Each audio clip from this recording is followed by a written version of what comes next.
The normal labor and delivery process varies depending on the patient.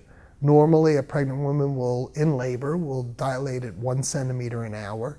Once they're in active labor begins at 4 centimeters dilated. The time it takes to get to 4 centimeters varies in each patient and could take a long time, even up to a day in certain patients. In second, third, fourth pregnancies, it's much quicker. Normally, after you would deliver, you'll stay in the hospital 2 days, some longer depending on if they've had a cesarean section or they have any other medical issues going on. Normal amount of bleeding after delivery is expected.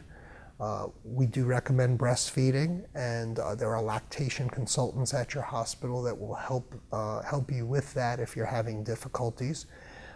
Normally, it's a 2-day hospital stay after the baby is born, and the baby will stay with you in the room. We have a LDRP set up where mom and baby room together, and you will be with your baby unless the baby has to go to a nursery for some medical problem. Normally, we'll allow family members to be in the room with the patients during labor and delivery unless there's some sort of medical problem or special request by the patient to not have a family member in the room or have any family members in the room. That's the patient choice.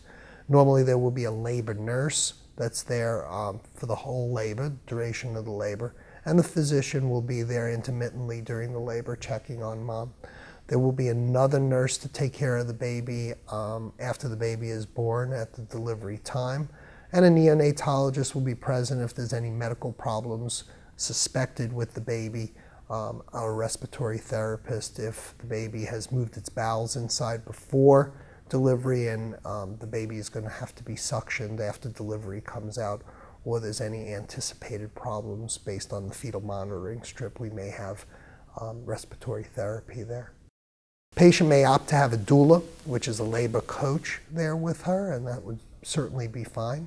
That would up to the individual patient.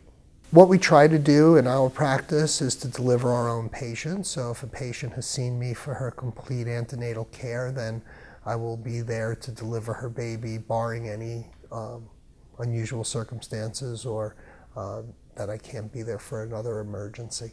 But yeah, we're usually there for our own patients, and we will certainly a physician will be present for the delivery.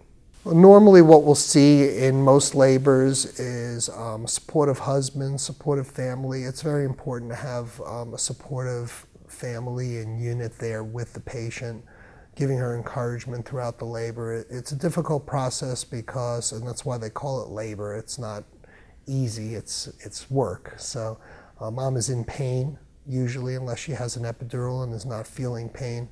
It's an emotional time, so it's nice to have family support there. And the different mechanisms of support can be from just fanning mom if she's hot, getting her ice chips if she is thirsty, just rubbing her back if she's having back labor or pain, or just being there for support.